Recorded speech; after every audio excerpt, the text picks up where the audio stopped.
Hello विद्यार्थियों, आप सबका आपके अपने इस यूट्यूब चैनल में बहुत बहुत स्वागत है। मैं आज आपके लिए सत्र 2023-24 यानी 2024 की बोर्ड परीक्षा में बैठने वाले विद्यार्थियों के लिए मैं हाई स्कूल की गणित लेकर के आज उपस्थित हूँ, जिसमें हम लोग पहला चैप्टर आज शुरू करेंगे, वास्तविक संख्याएं।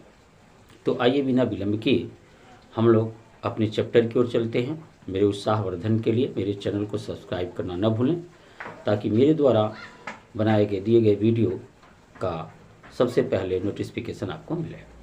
तो आइए बिना विलंब किए शुरू करते हैं अपना चैप्टर, वास्तविक संख्या। तो हमारा जो पहला चैप्टर है उसका नाम है वास्तविक संख्याएं। वास्तविक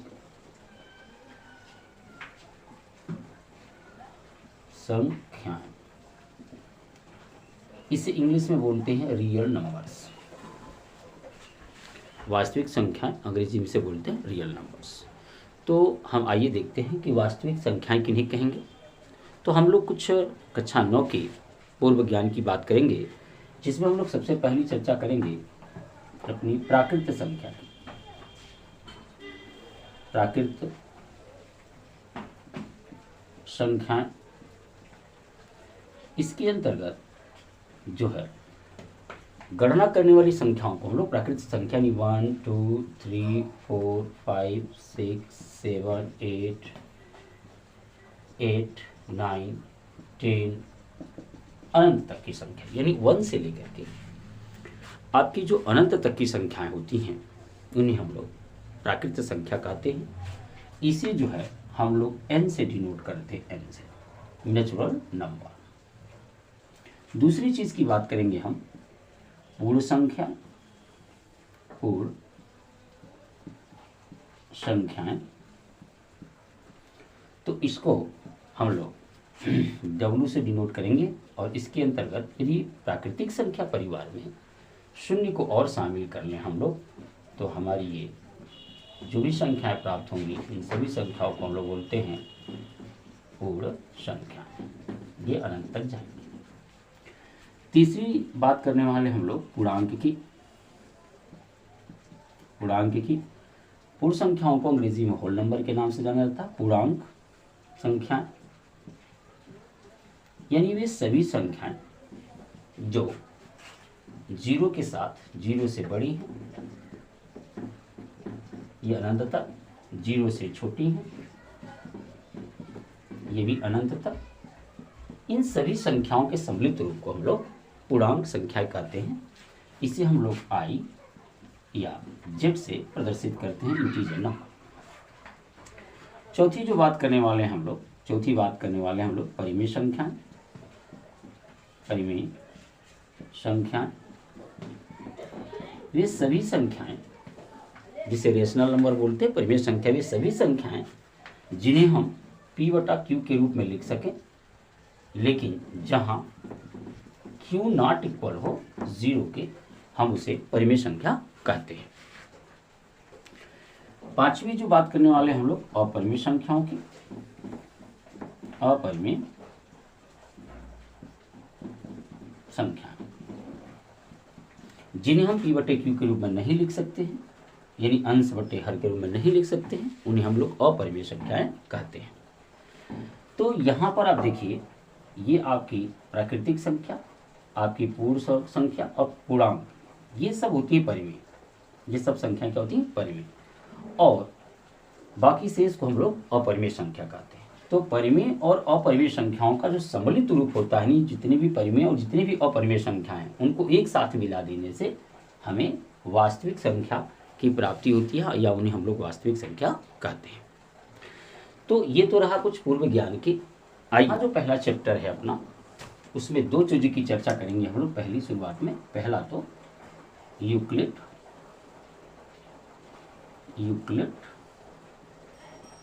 विभाजन, यूक्लिड विभाजन प्रमेयिका की।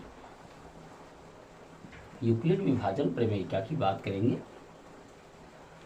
आप छोटी क्लास में 3, 4, 5 की क्लासों में आप इस यूक्लिड विभाजन प्रमेयिका का प्रयोग कर चुके हैं। वो अपनी भाग को जांच करने के लिए। जैसे मैं आपको समझाने की कोशिश करता हूँ। मान लीजिए कोई संख्या मेरी 7 है, इसमें मुझे 3 से भाग लगाना है, तो 3 दूनी 6 हो जाएगा, यहाँ एक शेष बच जाएगा। आप इसे बोलते हो भाजक, इसे भाज्य, ये आपका भागफल, और इसे बोलते हो आप शेषफल। शेषफल। और आप बचपन में अपने भाग को चेक करने के लिए कि हमारा भाग सही है या गलत है, उसके लिए फार्मूला इस्तेमाल करते थे आप, क्या? भाज्य बराबर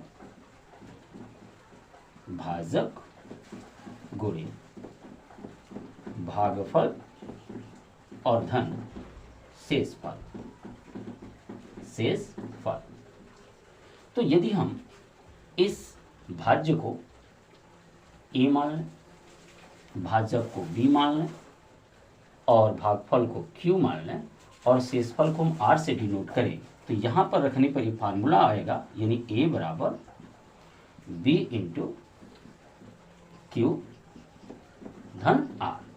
यानी ये हो गया आपका एक फार्मूला, a बराबर बी क्यू प्लस आर, जहां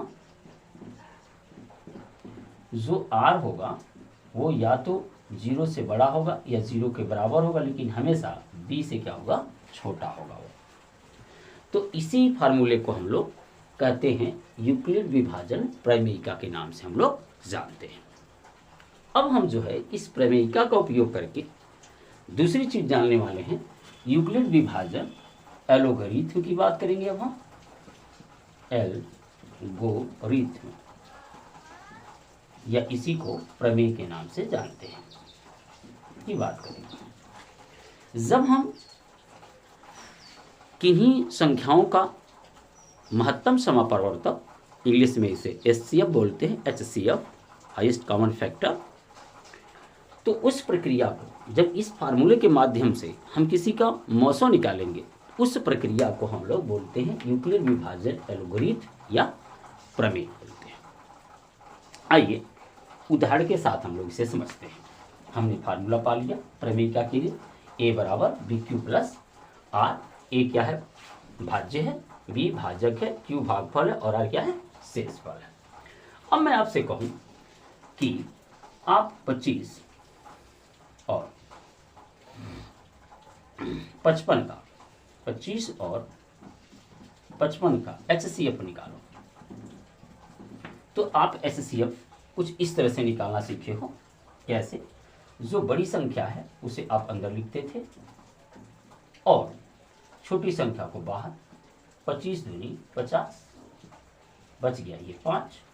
अब ये भाजक का काम करेगी और ये बनेगा आपका भाज्य 25, 5वां में 25, यहाँ पर शेषफल 0 हो गया। तो अंतिम भाजक जो था वही इसका HCF होगा, मतलब 5। यह भी आपका यूक्लिड विभाजन एल्गोरिथम या प्रमेय है। अगर मैं इसी को इस तरह से करने की कोशिश करूं, यानी a बराबर बी क्यू प्लस आर, जहां r जो है 0 से बड़ा हो सकता है या बराबर, लेकिन b से हमेशा क्या रहेगा? छोटा। तो अब हम जब तक कि हमें शेषफल 0 नहीं मिल जाएगा तब तक हम इसे इस नियम से विभाजन करते रहेंगे। यानी 55 यहाँ लिख दिया a के जगह पर, फिर 25 दूनी 50 चला जाएगा भाग, शेषफल बचेगा आपका 5। लेकिन आप देख सकते हो इस प्रक्रिया में आपका जो शेषफल है वो r नॉट इक्वल है 0 के। इसका मतलब विभाजन और जरूरत पड़ेगी। अब ये 25 उठ के यहाँ आएगा, 5 यहाँ आ जाएगा, तो 5 गुणे 5 में 25, धन शेषफल हो गया 0। इसका मतलब r इक्वल हो गया 0। तो इसका मतलब जो HCF हुआ, इसका अंतिम जो भाजक है वो हो गया आपका 5। इसका HCF हो गया 5। तो इस प्रक्रिया को, जिस प्रक्रिया से हमने इसका HCF निकाला, इस प्रक्रिया को हम लोग यूक्लिड विभाजन एल्गोरिथम या प्रमेय के नाम से जानते हैं। तो आइए देखते हैं कुछ और उदाहरणों के साथ इसे और समझते हैं। इस प्रक्रिया जो हमने मौसा निकाली है, इसको हम लोग बोलते हैं यूक्लिड विभाजन एल्गोरिथम, या इसी को यूक्लिड विभाजन प्रमेय के नाम से जानते हैं। अब हम यूक्लिड विभाजन प्रमेयिका का उपयोग करेंगे इसका एचसीएफ निकालने के लिए, और जो प्रक्रिया होगी उसी प्रक्रिया को हम यूक्लिड विभाजन एलोगरिथम या यूक्लिड विभाजन प्रमेय के नाम से जानते हैं। तो ये हो गया आपका 455, यहाँ 42।